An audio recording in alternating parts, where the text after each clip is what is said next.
तनो भुनक्तु सह वीर्यं करवावहै तेजस्विनावधीतमस्तु मा विद्विषावहै।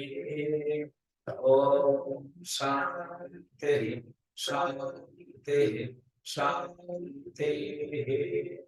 गुरुर्ब्रह्मा गुरुर्विष्णु गुरुर्देवो महेश्वर गुरुदेव परं ब्रह्म तस्मै श्री गुरवे नमः।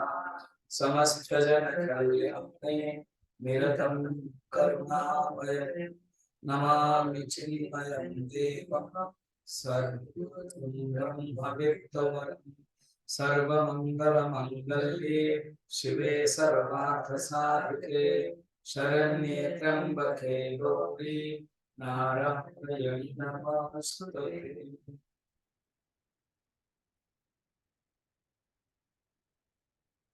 हम जो प्रसंग ले रहे हैं वो है दुर्गा सप्तशती। सप्त माने 7, सती माने 100, 700 है। तो गीता भी 700 है, तो गीता को भी सप्तशती कहा जाना चाहिए। तो नियम के अनुसार गीता भी सप्तशती है, मगर क्योंकि ये प्रचलन गीता का बहुत व्यापक है, इसलिए सप्तशती बहुत बड़ा बोलना पड़ता है। किसी ने तो मुझे बोल दिया, आप प्रवचन अभी दे रहे हो ना क्या सप्त सप्तमी के बारे में दे रहे हो? क्या क्या क्या क्या क्या क्या? तो सप्तशती कौन बोल रहा है? सप्तमी बोल तो हो गया, ऐसे नहीं है।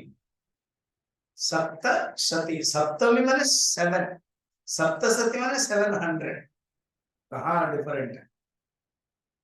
तो गीता वैष्णव सप्तशती और ये शाक्त सप्तशती। ये 700 श्लोक है, मार्कंडेय पुराण के अंतर्गत है। मार्कंडेय पुराण के जो लेखक हैं, ऐसे तो वेद व्यास जी ने लिखा है, मगर मार्कंडेय ऋषि ने कौशिक ऋषि को कहा।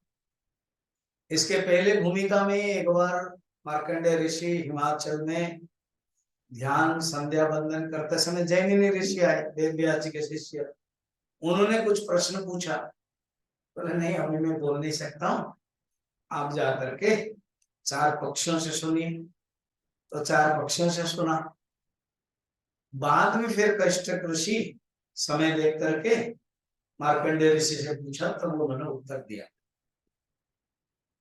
फिर उन्होंने कहानी कहा।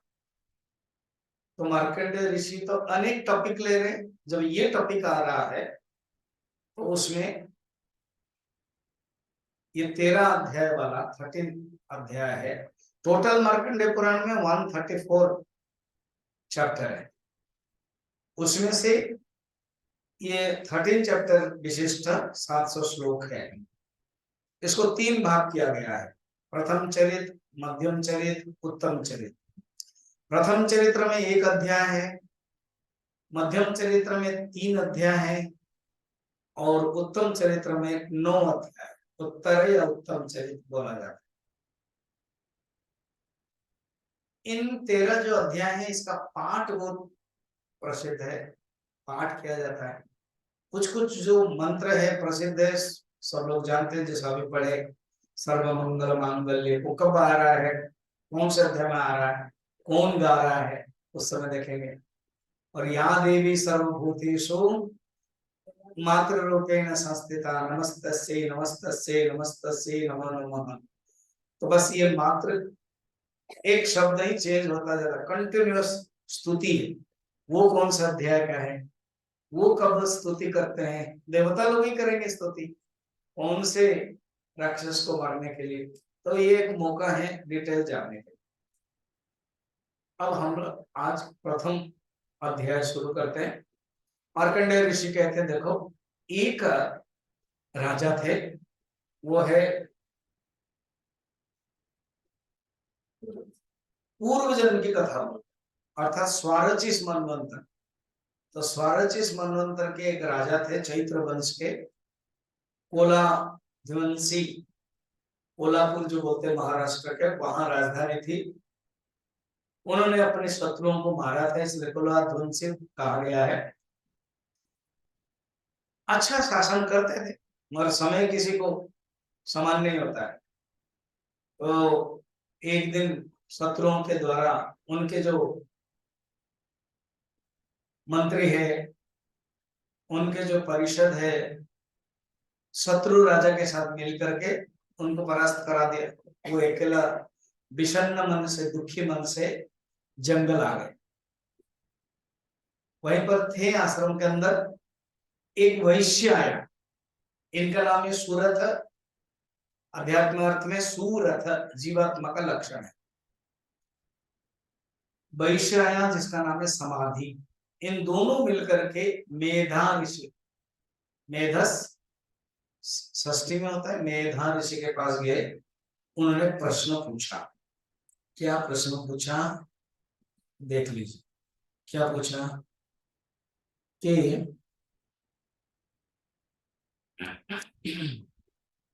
अब आप श्लोक जाइए कि हमारे मन में हम जानते हैं दृष्ट दोषे भी विषय, ये श्लोक है कि नहीं आपके पास? 45 44 44 पढ़ते हैं। समाधि नाम वैश्यो अहम उत्पन्न धरिनाम कुलम, ये हो गया अभी 44 में। सबको कागज नहीं है क्या? दृष्ट दोषे विषये ममत्वा कृष्टमानसो तत्किं मे तन्महाभाग यन्मोहो ज्ञानिनो रवि। कहते हैं कि हे राजन, हम क्या अनुभव करते हैं कि हम लोगों ने, दोनों ने स्वजनों को तो परित्याग कर लिया। इसके जो समाधि है ये वैश्य है और मैं राजा हूं। हम राज्य के प्रति, पुत्र के प्रति, प्रजा के प्रति आसक्त थे, जिसको वेदांत कहता है तादात्म्य, आइडेंटिफिकेशन। विछोह होने के कारण हमें दुख हो रहा। तो ये जो बेसिक पॉइंट है सब ग्रंथों में, गीता में है, उपनिषद में है, भागवत में है, सब क्या दुख।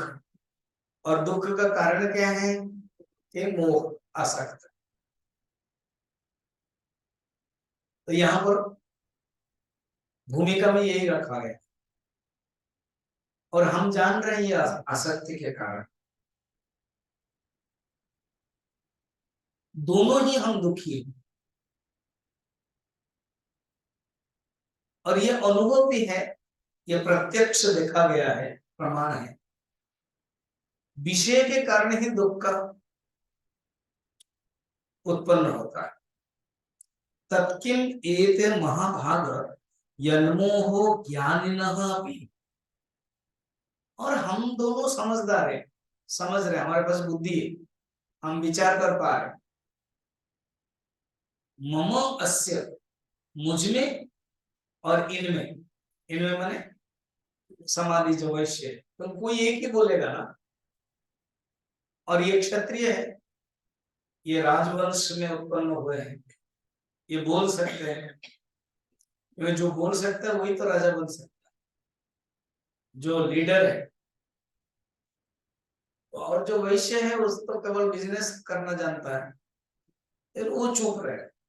उनके लिए ये बोल रहा है कि दोनों के अंदर विवेक है, ज्ञान है, फिर भी जैसे कोई मूर्ख व्यक्ति, विवेक शून्य व्यक्ति, मम अस्य च भवत्येषा विवेक अंधस्य मूढ़ता, श्लोक नंबर 45 एंड 47 में। ममास्य च भवत्येषा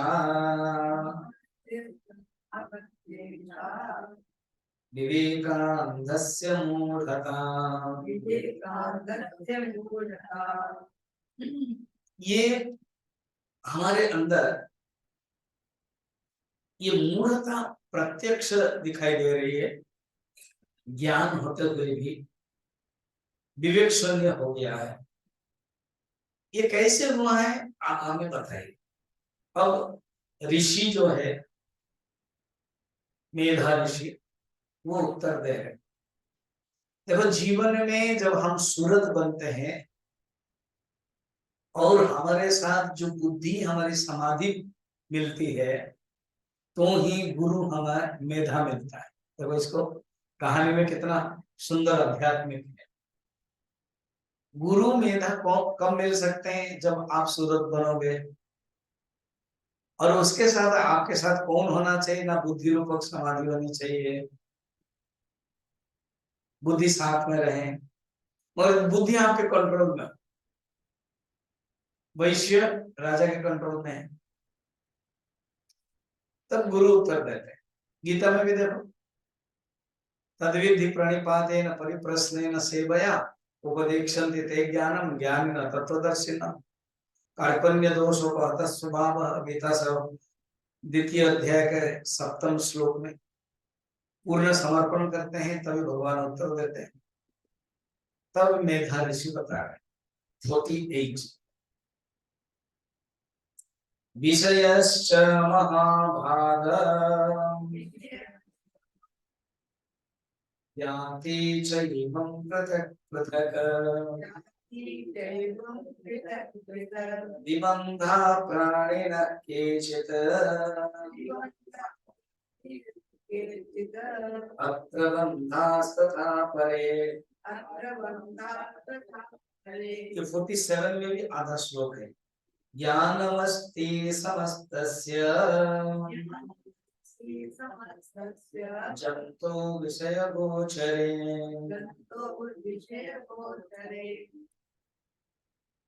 कहते हैं कि ज्ञानम अस्ति ये विषय मार्ग का जो ज्ञान है सब जीवों को है। ज्ञानम अस्ति सम समान समान तस्य जंतो सब जीव सब जंतु के पास विषय गोचर विषय के बारे में विषय का ज्ञान समान है। कैसे? सिर्फ मनुष्य के अंदर है नहीं। हम लोग ज्यादातर वेदांत में क्या पढ़ते हैं पशु के अंदर कोई ज्ञान नहीं होता है मनुष्य के अंदर ही ज्ञान होता है। उस समय जो बताया गया ना वो विशेष ज्ञान के बारे में जैसे आत्मज्ञान हो विवेक ज्ञान हो और यहाँ पर एक सामान्य ज्ञान के रूप में बता रहे सबके अंदर है पशु में भी मनुष्य में। डायरेक्ट स्टार्ट किया मेधा ऋषि क्योंकि इन्होंने भी ऐसे ही कहा था कि हम समझते हैं हमारे पास विवेक है फिर भी हम मोहित हो जाते हैं फिर भी हम आसक्त हो जाते हैं फिर भी हम ये मोहित और आसक्ति के कारण हम दुखी हो जाते हैं। इसका क्या कारण है? तो मेधा ऋषि ने कहा कि ये मत समझना मनुष्य के पास ही ये ज्ञान होता है पशु के पास भी होता है पशु भी जानता है। अब डंडा मारो तो उसको भी पता चलता है कोई डंडा मार रहा है इसलिए वो लड़क जाता है। अब जिसके घर में कुत्ता भी है पशु पक्षी भी है तोते भी है उनके पास ज्ञान है कि ये नहीं खाना नो तो वो जाते ही नहीं छूते भी नहीं। तो ये इसको बोलते हैं ज्ञान व्यवहारिक ज्ञान ये सबके पास है। विषयस्य महाभाग हे महाभाग सुनो चैव पृथक पृथक और सुनो क्या कुछ जीव ऐसे होते हैं जो दिन में दिवंग प्राणी कुछ प्राणी होते हैं जो दिन में नहीं देखते जैसे उल्लू है, औल, OWL, वो दिन में देख नहीं पाते और रात में देखते हैं। कुछ प्राणी होते हैं जो रात में नहीं देखते हैं, हम लोग हुआ, दूसरे जीव है ज्यादातर दिन में देख पाते हैं, रात में नहीं देख पाते हैं। कुछ प्राणी होते हैं तो दिन में भी देखते हैं और रात में भी देखते हैं, बराबर देखते हैं। तो तीन प्रकार के कैटेगरी, एक है बोलो दिन में देखते हैं, दूसरा है रात में देखते हैं, तीसरा है दिन और रात दोनों देखते हैं।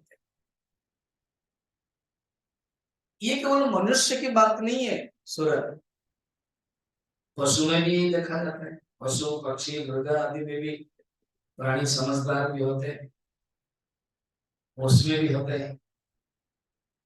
मनुष्य और पशु ये दोनों में वो ज्ञान होता है, वो जान लो जो सामान्य ज्ञान है। इन प्राणियों को देखो कैसे, ना अगर कोई भूख से पीड़ित होता है तो मोह बस बच्चों को चोंच में कितने चाव से अन्न के दाने डाल रहे हैं। एक आचार्य मेधा उत्तर दे रहे हैं, और सब श्लोक तो पढ़ नहीं सकते, इसलिए हम भाव आगे बढ़ रहे हैं। ये जो मनुष्य इस प्रकार की जो प्रवृत्ति होती है ना, कभी समझ है, कभी समझ नहीं है, कभी मोह है, कभी अज्ञान है, ये सब एक ही कारण है। तो लेकर के डिस्कशन करते करते वो आ गए क्या, मनुष्य समझदार होते हुए भी तुम्हारा जो प्रश्न है, लोभ बस, अज्ञान बस, मोह बस, आसक्ति बस, जो इस प्रकार के करते हैं, वो एक शक्ति है, डायरेक्ट उत्तर दे रहे। छोटा मोटा ये अज्ञान, मोह, माया, आसक्ति, वो न कह करके कहते एक महामाया शक्ति है। टॉपिक भी है ना अभी, महामाया के बारे में बोलना है, इसलिए कहते एक महामाया शक्ति है जिनके प्रभाव से ये ममतामय घमंड में पड़ा रहता है मनुष्य। ये योग निद्रा रूपी सबको योग निद्रा में बांधता है, वो भगवती महामाया। मेधा ऋषि दुर्गा माँ के भक्त है। सुखदेव जी को बोलेंगे तो वो परम ब्रह्म के बारे में डिस्कशन करेंगे। इन टॉपिक में मार्कंडेय पुराण है, पुराण में एक देवी को एक परम भगवान को स्वीकार करना पड़ता है, विष्णु हो, शिव हो, निर्गुण निराकार ऊपर है। तो इसीलिए ये कहते हैं एक महामाया देवी है जिनके बलपूर्वक खींच करके वो मोह में डालती है, और वो ही जगत के सृष्टि करती है। जिनके पास किताब है ना 56 में देखना, बलात् कृष्य मोहाय महामाया प्रयच्छति तथा विसृज्यते विश्वम जगत एतत् चराचर। वो जगत की सृष्टि भी करती है और वही प्रसन्न होने पर क्या करती है, मुक्ति के वरदान करती है। बड़ा प्रसिद्ध 57 श्लोक है, उसमें शायद मैंने लिखा है, देखा 49 में भी है, पढ़ना मेरे बार वो बता दिया है। केचित् दिवा तथा रात्रो प्राणिनस्तुल्यदृष्टयः ज्ञानिनो मनुजा सत्यम किंतु ते नहि केवलम् यतो हि ज्ञानिनः सर्वे पशुपक्षी मृगादयः ज्ञानं च तन्मनुष्याणाम् यत्तेषां मृगपक्षिणां, जो मैंने भावार्थ बताया था कि देखो ये जो मनुष्य मृग पक्षी के अंदर भी यही भाव होता है, पक्षियों की भी समझ होती है जैसे मनुष्य के अंदर होता है। ठीक। 51 मनुष्याणां च यत्तेषां तुल्यमन्यत्तथो भयोः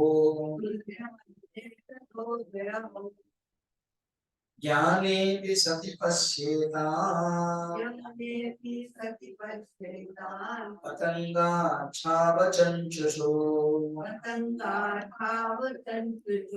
देखो वो जो छोटे छोटे बच्चे होते हैं तो स्वयं भूख से पीड़ित होने पर भी मोहवश बच्चों को चोंच में डालते हैं, और जो माँ होते हैं, जो पिताजी होते हैं, वो खुद दुखी होते हैं और मोहवश प्यार के वश बच्चों को दे देते हैं खाना।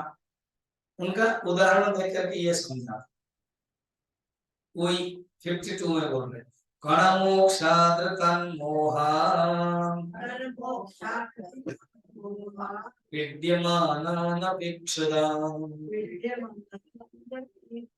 मानुषा मनुजव्यघ्र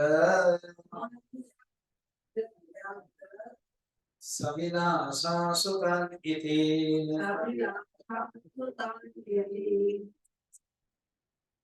कहते देखो उनके अंदर जो जो समझदार व्यक्ति नहीं है वो लोभवश उपकार का बदला पाने के लिए वो पुत्रों से भी आशा करते हैं।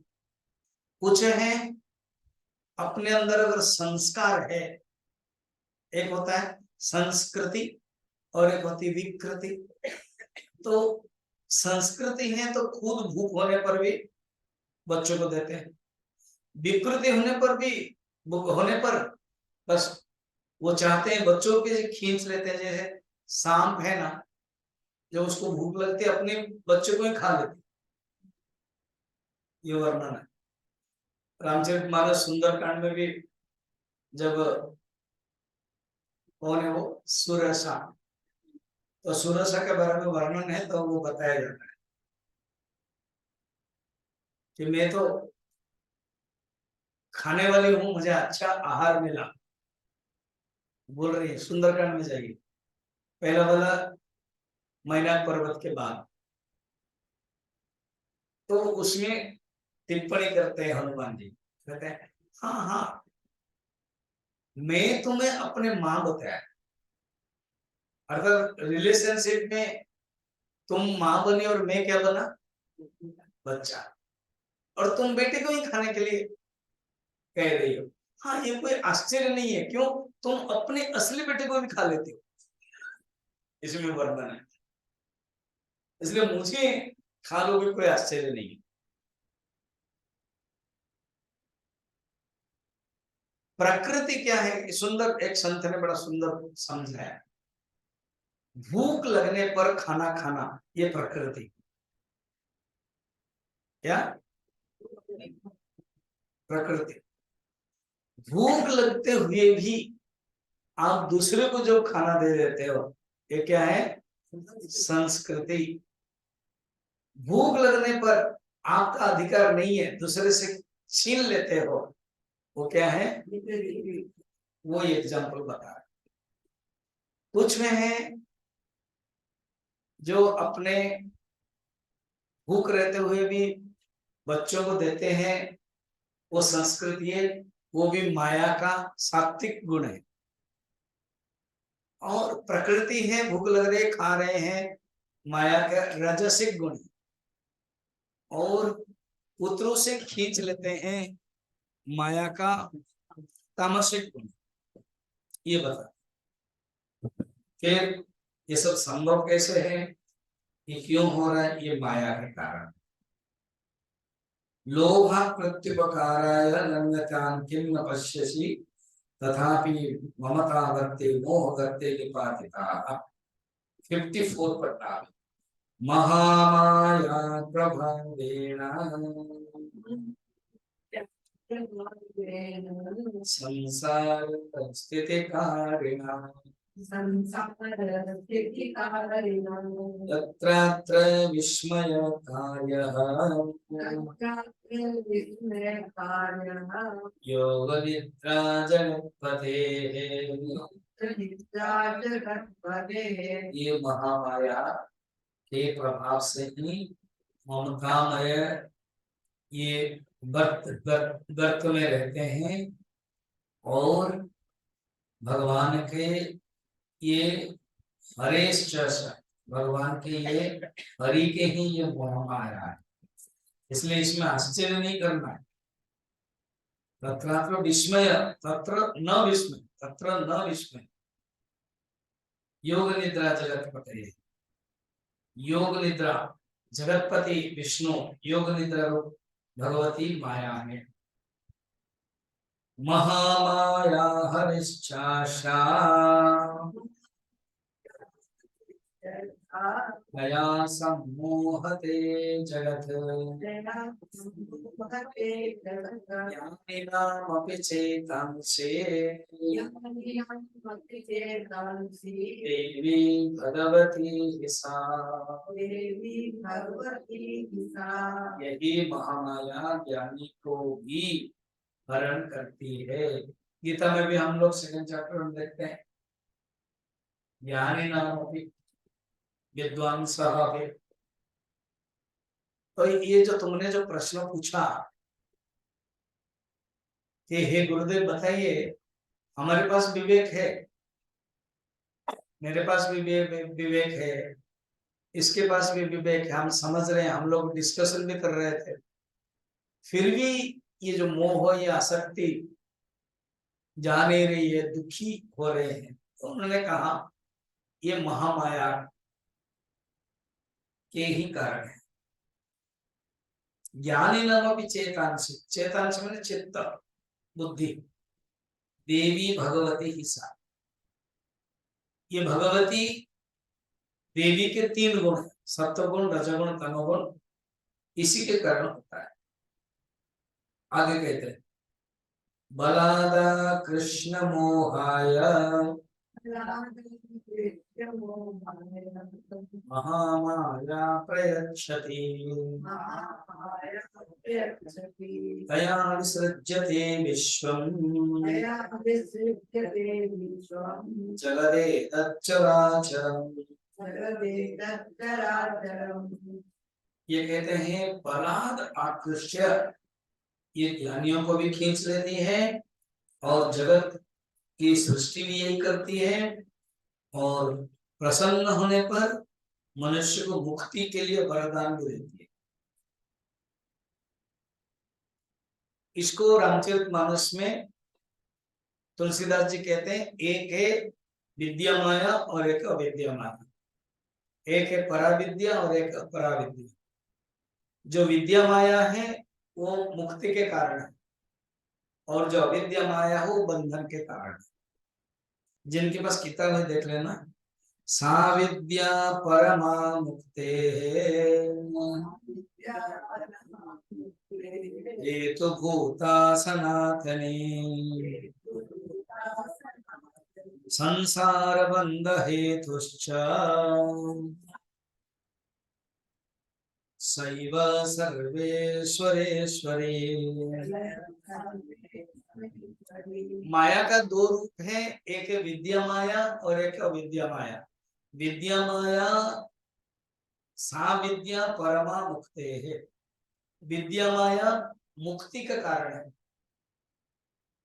या विद्या सा विमुक्त है। विद्या किसको कहते हैं ना, जो मुक्ति देती है, उपनिषद के मंत्र है।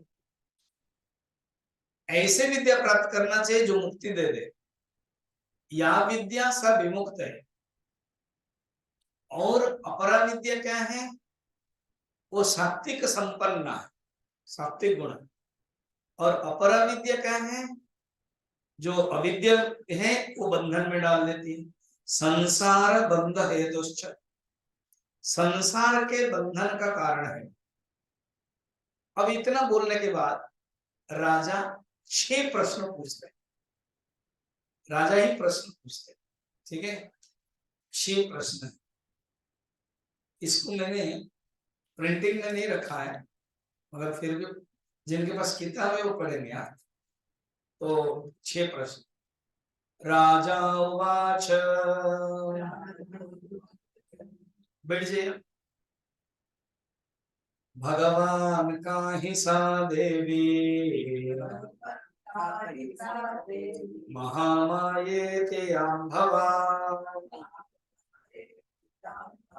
प्रवीते कथमुत्पन्ना सा कर्मस्याश्च किं द्विज यत्प्रभावा च सा देवी यत्स्वरूपा यदद्भुता तत्सर्वं श्रोतुमिच्छामि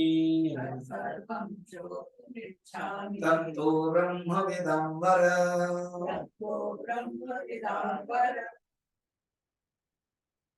देखो, पहले साधक को, शिष्य को ये समझना है कि मुझे जो दुख हो रहा है कारण क्या है। दुख का कारण वेदांत या शास्त्र दूसरे को नहीं बोलता है, दुख का कारण स्वयं। मनेव मनुष्याणां कारण बंध मोक्ष। गीता में भी कहते हैं आत्मन ह्यात्मन बंधु आत्मैव रिपुरात्मन। दुख का कारण खुद है। राजा एवं समाधि जो वैसे वो समझ गए, फिर भी कहा कि हम समझते हैं कि दुख का कारण हम है, फिर भी उससे निवृत्त क्यों नहीं होते। महाभारत में दुर्योधन ने भी यही है, जानामि धर्मम न च मे प्रवृत्ति। मैं धर्म क्या जानता हूं, फिर भी प्रवृत्ति नहीं हो रही। जानामि अधर्मम न च मे निवृत्ति। मैं जानता हूं अधर्म क्या है, फिर भी मैं निवृत्त नहीं कर पा रहा। पता नहीं ये मेरे अंदर कौन बैठा करके गड़बड़ करवा रहा है। उस नाम क्या देता पता है, ऋषिकेश, कृष्ण का नाम दे देता।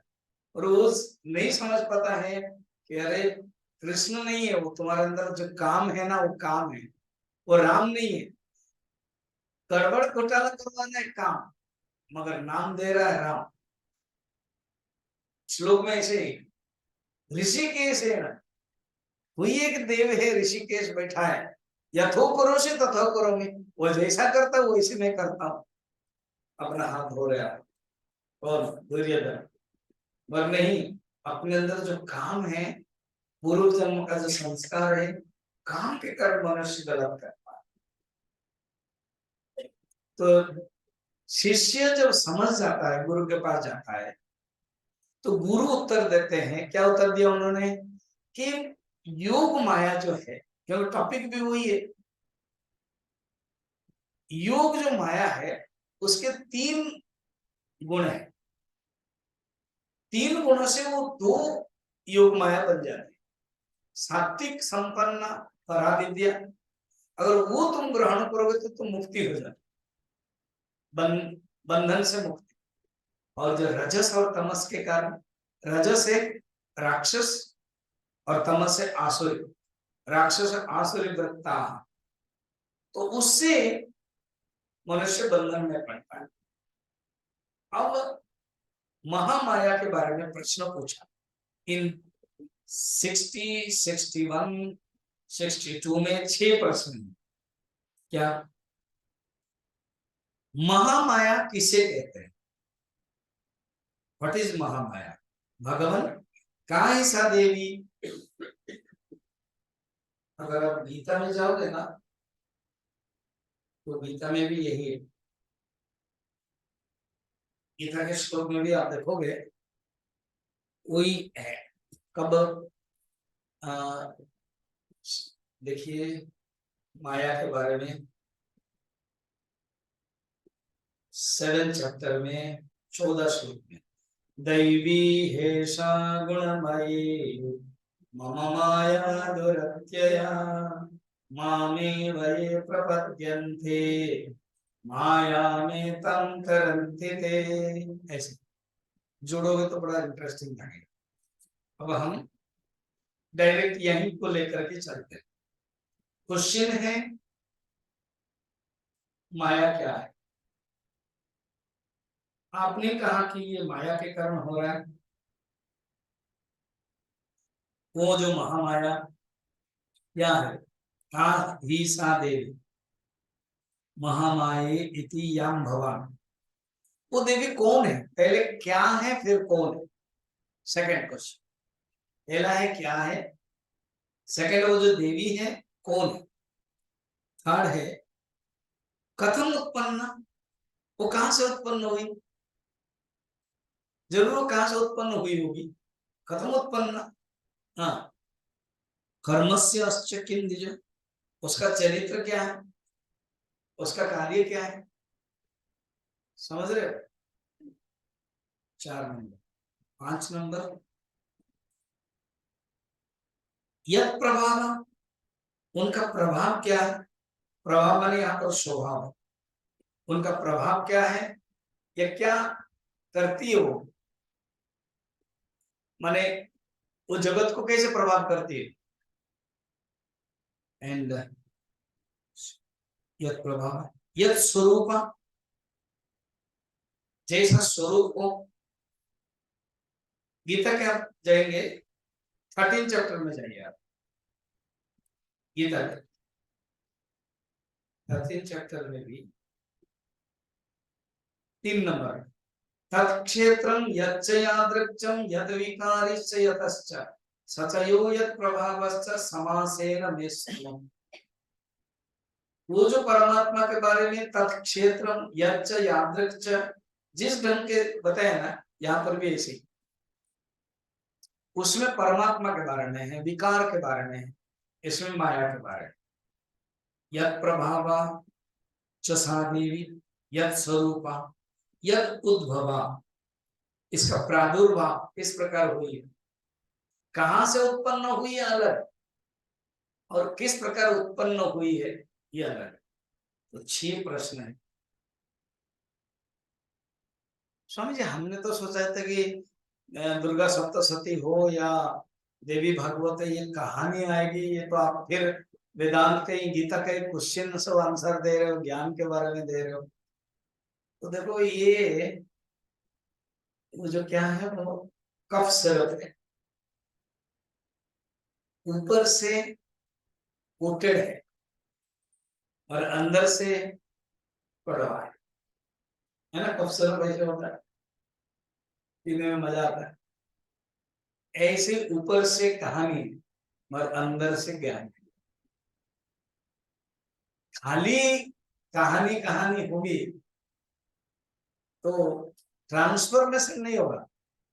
अनादिकाल से कहानी सुन रहे हैं और उसको अंदर घटाने के लिए ज्ञान चाहिए, प्रश्न चाहिए, विचार चाहिए, विवेक चाहिए।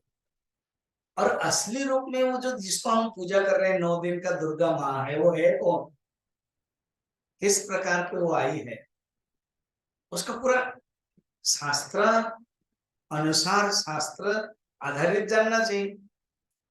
तो ये शास्त्र के अनुसार प्रश्न पूछा, अब उत्तर दे देंगे। अब कहानी आएगी, आज हम कहानी देखेंगे। तो कहानी सबको अच्छी लगती है ना। हमारे उपनिषद गंगा में है ना, क्या अच्छी कहानी सच्ची नहीं होती है ना, सच्ची कहानी अच्छी नहीं होती। वो हरिश्चंद्र के सीरियल के समय में लास्ट में यही है, क्या अच्छी कहानी सच्ची नहीं होती है ना, सच्ची कहानी अच्छी नहीं होती। तो कहानी सबको अच्छी लगती, और कहानी सच्ची ही होती, अच्छी नहीं। अच्छी नहीं केवल नहीं है, सच्ची ही होती।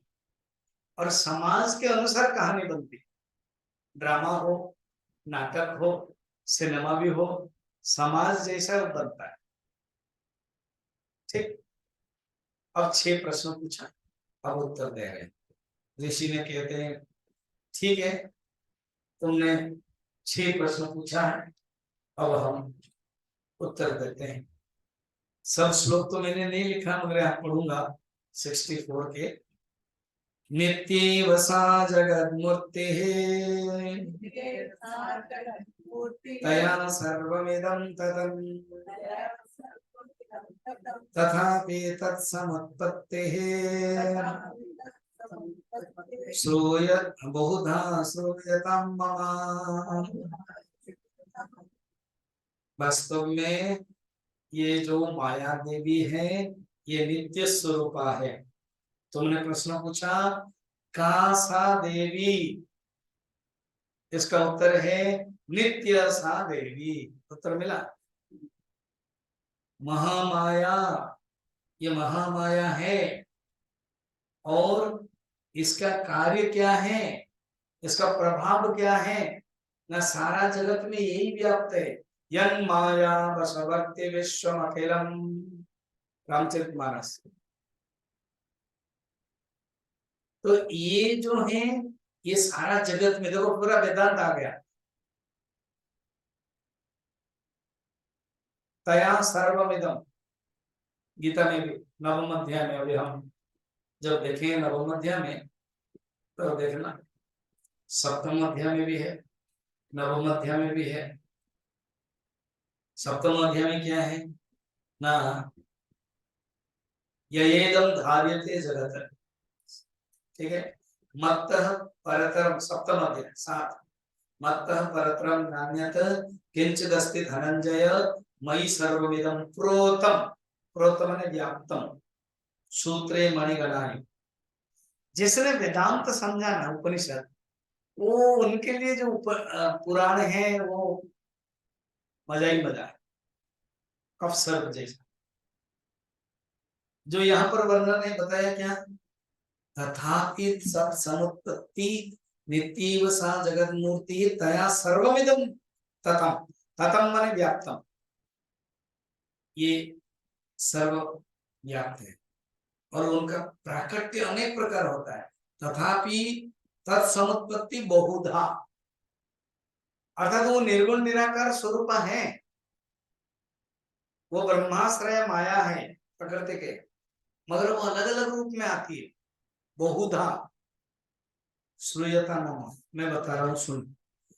क्यों आती है, तुमने पूछा था ना क्यों आती है कब आती है। कहते हैं देवानां कार्य सिद्ध्यर्थम आविर्भवति सा यदा, देवताओं के कार्य के लिए आती।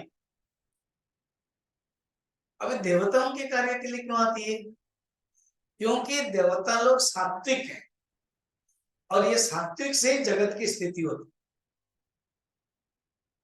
देवताओं में सबसे हाईएस्ट है विष्णु, और विष्णु का काम है स्थिति करना।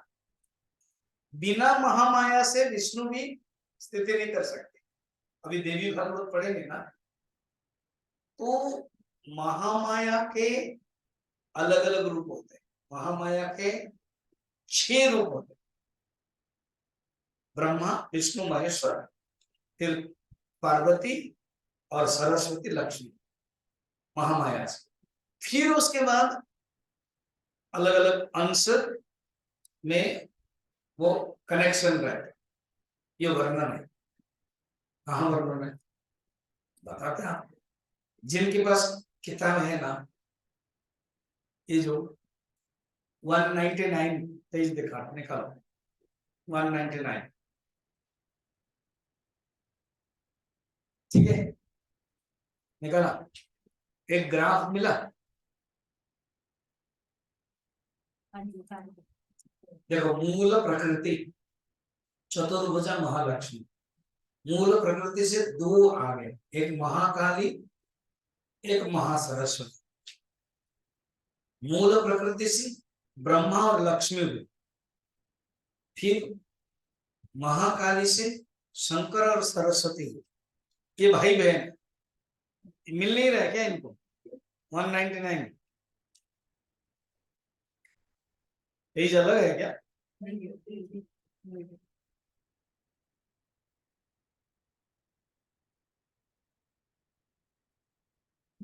इतना समय लगा, भूटान से जाके वापस आई क्या। निकालने में। माँ सरस्वती में विष्णु एंड गौरी, ये सब भाई बहन। अच्छा, हाँ, ब्रह्मा लक्ष्मी भाई बहन, शंकर सरस्वती भाई बहन, विष्णु गौरी भाई बहन। फिर महामाया ने आदेश दिया, कहा कि सुनो शंकर, तुम गौरी को अपने शक्ति के रूप में ले लो। देखा ना, 6 है ना, ब्रह्मा शंकर सरस्वती भाई बहन है, ब्रह्मा लक्ष्मी भाई बहन है, विष्णु गौरी भाई बहन है। क्लियर? इसलिए आप बीच में देवदेव महादेव दे रहा था ना, तो उसमें गणेश जी विष्णु को मामा बोल रहे थे, देख रहे थे आप लोग? मामा। कार्तिक भी मामा बोल रहे थे। अब समझ में आया ना मामा क्यों हुआ? देखो ना, क्योंकि विष्णु और गौरी भाई बहन होंगे, तो गौरी के बेटे गणेश जी तो विष्णु को क्या बोलेंगे? मामा ही बोलेंगे। तो फिर शक्ति, महामाया शक्ति कहा कि हे विष्णु, महा तुम लक्ष्मी का ग्रहण करो। मेरे अंदर जो शक्ति निकली है ब्रह्मा और लक्ष्मी, उसमें से तुम लक्ष्मी को लो। तो विष्णु के अर्धांगिनी शक्ति की लक्ष्मी आई। फिर शंकर को कहा, शंकर न जीव महामाया, तुम गौरी को ग्रहण करो। तो गौरी को ग्रहण किया, और बचे कौन? हाँ, ब्रह्मा। फिर शंकर की जो बहन सरस्वती थी, तो कहा कि तुम सरस्वती शक्ति को लो। तब ये ब्रह्मा विष्णु महेश्वर के 3 शक्ति हुई। और ब्रह्मा क्या है? रजस शक्ति, उनकी सृष्टि करनी। तो ये ओरिजिनल किसके? महामाया के। और विष्णु कौन है? सात्विक, सात्विक शक्ति। स्थिति, स्थिति करने के लिए सात्विक चाहिए। देखो, घर में कुछ बनाने के लिए आपको थोड़ा एक्टिव होना पड़ेगा। घर बनाओ, खाना बनाओ, ठीक है। जब बन गया सब, आराम से चलने के लिए आपको शांत होना पड़ेगा। कहते अभी ज्यादा अभी हो रहा, चुपचाप बैठो ना, अभी सुनो, अभी क्या बात कर रहे, सुनो। तो सात्विक के लिए थोड़ा बैठना पड़ता है, और कार्य करने के लिए रजस होना, ठीक है। और अगर बच्चे लोग गलत किया है तो क्या करना पड़ता है? क्रोध करना पड़ता है, संहार करना पड़ता है, संकल्प है या नहीं? तो सृष्टि स्थिति लय भगवान शंकर और विष्णु और ब्रह्मा। बढ़िया, इंटरेस्टिंग। फिर आगे चलिए। तो अभी क्या हुआ? हाँ, मैं क्या बोल रहा था? देवताओं के कार्य के लिए माता को क्यों आना पड़ता है? क्योंकि देवता स्थिति है, तो स्थिति करने के लिए उनको आना पड़ता है। क्यों स्थिति करना पड़ता है? क्योंकि स्थिति की जो नेगेटिव फोर्स है, वो है संहार फोर्स, आसुरी फोर्स। वो लोग जब बढ़ जाते हैं, तो महामाया विष्णु को फ्रंट करके स्थिति करवाते हैं, ठीक है। ये कहानी है अभी। उत्पन्नेति तदा लोके सानिध्यम अपि विहीयते। अब कहते हैं, एक बार कहानी सुनो। क्या? कल्प के अंत में, कल्प मालूम है ना? कल्प क्या है? ब्रह्मा का एक दिन को कल्प कहते हैं। 14 मनवंतर इजिकल टू 1 कल्प। तो कहते कल्प के अंत में, जब ये जगत पूरा समुद्रमय पानीमय था, उसमें से भगवान विष्णु, आपको पता है ये 4 महीना भगवान सोते हैं, देवशयनी, अब आप जगन्नाथ मंदिर में जाओ, भगवान 4 महीना सोते हैं, ये चातुर्मास्य। तो यही अर्थ है उसमें। भगवान सोए थे, सोने के लिए भी चाहिए, क्या चाहिए? तमस शक्ति चाहिए। कभी कभी आप जानते हो, अभी भूटान से आप लोग आए हो, कभी कभी होटल में जा रहे हो, खाना भी खाया, भोज भी खाया, फिर भी नींद नहीं आ रही। फिर देखा कि होटल से चलो चाय पी लेते तो नींद आएगी। चाय पी कर नींद क्या आ गई, ज्यादा नींद टूट भी गई। फिर सोचा कि चलो और क्या करें, तो जो कुछ है थोड़ा सा खा ले, फिर बिल्कुल नींद नहीं आ रही, है ना। फिर कहा ना, जब बस में सवेरे वो बैठते हैं तब नींद आती, और जब स्वामी जी अनाउंस करते हैं तब नींद आती, जब भजन गाते हैं तब नींद आती। नींद तो आनी है, या तो रात को या तो दिन में। तो भगवान विष्णु तामसिक शक्ति, 3 शक्ति है ना। अगर सात्विक है तो नींद नहीं आएगी, सात्विक विचार आए, और राजसिक में भी नींद नहीं आएगी, कर्म करेंगे। ये तामसिक शक्ति योग के उन्होंने लेकर के थोड़ा सोने के लिए चले। उस समय क्या हुआ पता है ना? क्या सो रहे थे, उनके कानों के मैल से, कान मालूम है ना, कान के मैल नहीं आता है। एक होता है ब्रह्मानंदम, ब्रह्मानंद, और वो जो कान का वो क्या होता है, वो जो स्टिक होता है, वो रुई लगता है, वो क्या? हाँ? हाँ, जो आपने बताया, उसको आप लेकर के आप कान में ऐसे करोगे तो मजा आता है, उसको बोलते हैं कर्णानंद।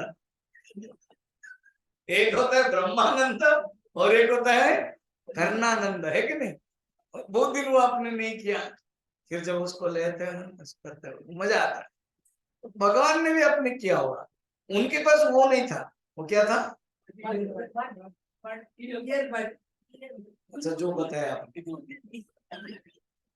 उन्होंने अपने, कभी कभी कोई लोग ना ऐसे करते जी, विशेष कर ये वाला छोटा वाला जाता है, भगवान ने भी किया होगा ये।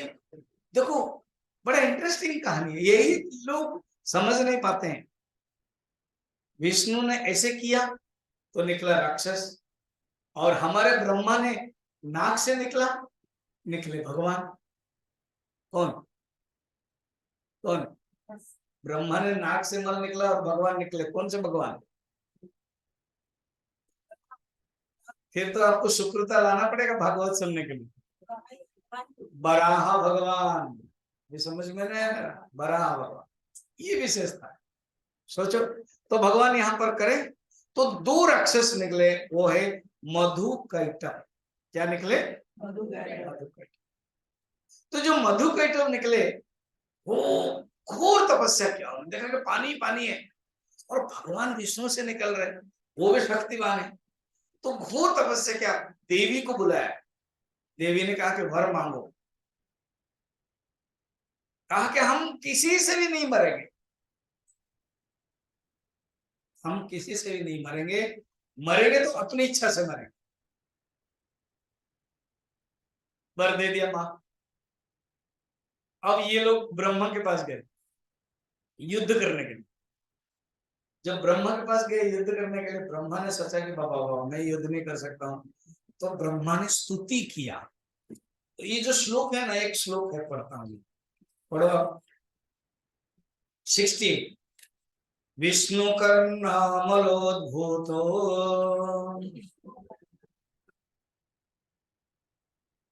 हंतुम ब्रह्मांडमुद्यतो।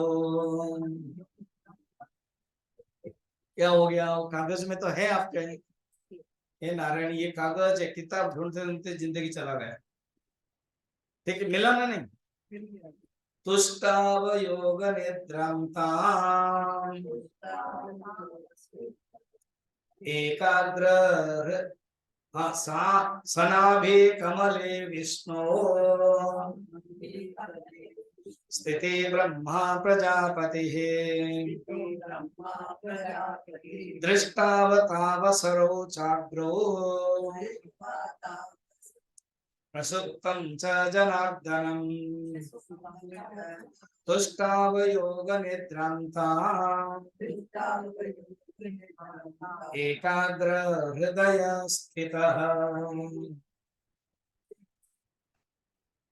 कहते हैं भगवान विष्णु के नाभि कमल में विराजमान जो ब्रह्मा जी ने ये देखा कि मुझे खाने के लिए आ रहे हैं, तो विष्णु को जगाने के लिए उनने स्तुति किया।